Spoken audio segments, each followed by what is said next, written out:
Boa noite, gente. Então, essa vai ser a nossa revisão para os terceiros anos e aqui estão os assuntos de cada questão e a sua respectiva pontuação. Então, a primeira questão vai ser sobre ligações covalentes, vai valer 0,6. A segunda sobre nomenclatura, 0,6 também, ponto. A terceira, 0,6 ponto, interações intermoleculares. A quarta, isomeria, isômeros, né? 0,6 ponto. A quinta, reações orgânicas, 0,6. A sexta, classificação das cadeias. A sétima, nomenclatura, 6 e 7, 0,6 pontos. A 8, 9 e 10, todo o assunto, cada um 0,6. Então, vou fazer algumas questões, né, de cada tema. Então, vamos lá. Primeira questão. Veja se é possível. Molécula com 4 carbonos saturados. Essa molécula pode ser aberta. Então, eu vou fazer aqui uma molécula aberta. É uma molécula que tem duas extremidades, né? 2, 3, 4. Então, sim, ela pode ser aberta com 4 carbonos saturados. Saturados quer dizer que ele só tem uma ligação simples, né? Um tracinho. A molécula pode ter 10 hidrogênios, né? Então, da ponta é um CH3, só tem uma ligação. O do meio tem duas ligações, é um CH2, já foram 5 hidrogênios. O próximo também é um CH2, 7 e um CH3. Então temos 10 hidrogênios, né? E se for fechada tem 8 hidrogênios, né? Se é uma cadeia fechada, com 4 carbonos forma um quadrado. E nesse caso, né, os carbonos, cada carbono tem duas ligações. Então você precisa preencher com 2 hidrogênios cada carbono. Então aí, resultando em 8 hidrogênios. Então as três alternativas não estão corretas. Fechada, saturada é aberta, 10 hidrogênios se for aberta e 8 hidrogênios se for fechada. Vamos lá para a próxima. Quais os nomes? Então, antes de tudo, para dar o nome, precisamos saber, né? Essa é uma função eta, né? Oxigênio entre carbonos. Então, para dar o nome do eta, né, você chama essa parte aqui de metox. Metox. Ou seja, met porque tem um carbono e ox do oxigênio. E aqui, como só tem um carbono, você dá o nome de metano. Metox, metano. E a próxima cadeia, você conta 1, 2 carbonos é et. Como é um éster, é etanoato. E você dá o nome de um carbono aqui, metila. Metanoato de metila. Então, 2 carbonos, como é um éster etanoato, e de metila, que completa o nome do éster. Então aí tem o nome do éster e o nome do éter. Quais as interações? Primeiro, a molécula do CO2 é uma molécula linear. Então, se é uma molécula linear, né, ela é uma molécula apolar. E todas as moléculas apolares têm interação de London, ou também chamada de Van der Waals, ou de polo induzido. Já a água é uma molécula polar, né? E por ser uma molécula polar, ela pode fazer dois tipos de interações, ou pontos de hidrogênio ou dipolo-dipolo. Para ter pontos de hidrogênio, eu preciso ter H com F, ou H com O, ou H com N.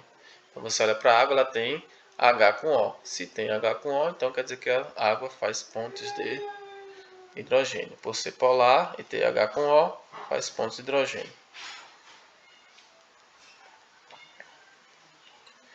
E o NH3 também é uma molécula polar, a amônia.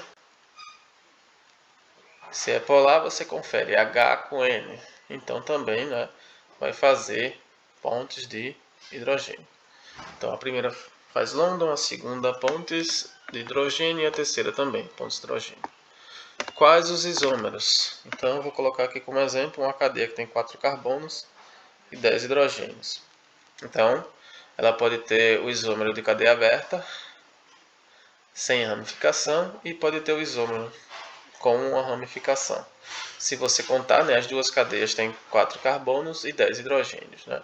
Essa aqui a gente já viu, e essa anterior aqui, né, tem 3, com mais 3, com mais 3 dá 9, e um central, né, totalizando 10 hidrogênios. Então são isômeros de cadeia, porque a cadeia diverge, são diferentes. É correto. Na adição, duas moléculas se convertem em uma. Então quando você faz a adição de um alceno, o alceno ele vai ser, por exemplo, hidrogenado. Quando é hidrogenado, ele vai gerar um alcano. Então é isso, as duas moléculas, né, vai gerar uma. A oxidação do álcool leva ao aldeído. Então quando você tem um álcool primário, não é? Como o etanol, você vai gerar o aldeído. Então você tem aqui o etanol, ET, 2 carbonos, ligações simples, e OH diol, não é? O etanol. Ele vai ser oxidado e ele vai converter no etanol. E o etanol tem 2 carbonos, já dupla ligação do carbono com o oxigênio e o hidrogênio. Então aí temos o etanol. Etanol. Classifica a cadeia do ciclo butano. Então, a cadeia do ciclo butano é uma cadeia fechada, não é isso? É uma cadeia saturada. Por quê? Porque só tem tracinhos, ela tem quantidade máxima de hidrogênio. E é uma cadeia homogênea porque só tem carbonos. 7. Nomenclatura. Qual a nomenclatura dessa cadeia? Então, qual é a sequência maior, né? 1, 2, 3, 4, 5, 6. 1, 2, 3, 4, 5. Então, temos 6 carbonos de sequência, né? Vou fazer aqui a representação em bastão. 1, 2, 3, 4, 5, 6. E aqui eu tenho, né, no segundo carbono, da direita para a esquerda, aqui tem um metil, aqui tem outro. E aqui, né, no terceiro carbono tem um etil. Então assim a gente vai colocar a numeração da direita para a esquerda. 1, 2, 3, 4, 5, 6. Então temos, primeiro eu tenho o etil por ordem alfabética, né? 3 etil. E em sequência temos o 2,2 dimetil, porque eu tenho 2 dimetil. Duas ramificações com um único carbono. E a cadeia principal, X, ligações simples AN, e como é um hidrocarboneto, só tem carbono e hidrogênio. Então esse é o nome da cadeia. 3-etil, 2,2-dimetilhexano. Quantos carbonos e quais as funções, né? Primeira quantidade de carbonos. Então aqui no benzeno temos 6, né? 1, 2, 3, 4, 5, 6. E aqui 7, 8. Então são 8 carbonos. Toda vez que temos o benzeno com H, temos a função chamada de fenol. Toda vez que temos nitrogênio ligado a carbono que faz dupla com oxigênio, essa função aqui é chamada de amida. Também é possível dizer, né, que essa estrutura aqui faz pontos de hidrogênio e o OH aqui também faz pontos de hidrogênio, que confere alta solubilidade, né? Essa é a estrutura do paracetamol. O que é necessário para ter o carbono mão? Questão 9. Para ter o carbono mão, você precisa ter os 4 grupos conectados a ele, não é? Diferentes. Então aí temos 2 grupos diferentes, terceiro grupo diferente, o flúor, e um quarto grupo diferente. Então o carbono central, né? O carbono aqui, ele é um carbono mão, um carbono assimétrico, né? O carbono assimétrico que vai gerar um isômero óptico. E para finalizar, questão 10. Qual é o produto de uma oxidação do alceno? Então vamos lá. Então vamos fazer um alceno, um dos, né? Então temos aqui um alceno, ele vai ser oxidado, aqui um maisinho com oxigênio, né? Que vai produzir o quê? Você vai ter que quebrar a cadeia, né? Se a oxidação for branda, Ou se ela for energética, a cadeia é quebrada. Então você pode gerar aqui nesse caso,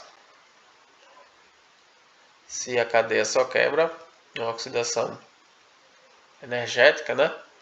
Você pode gerar um alceno, ou você pode gerar um aldeído, né? Do alceno gerar um aldeído.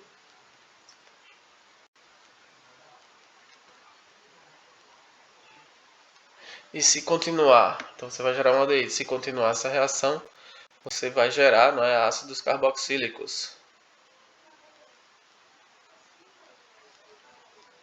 Então você pode gerar aldeído, pode gerar ácido carboxílico. E o terceiro caso, se você tem as duplas ligações substituídas por 2CH3, você também pode gerar, resumidamente aqui, né? Na oxidação aqui em cima, você pode gerar uma propanona, uma acetona também. Então aqui você pode gerar um aldeído, você pode gerar um ácido carboxílico e você pode gerar uma acetona da oxidação do alceno. Beleza? Então essa foi a nossa revisão. E bons estudos aí, galera. Um abraço.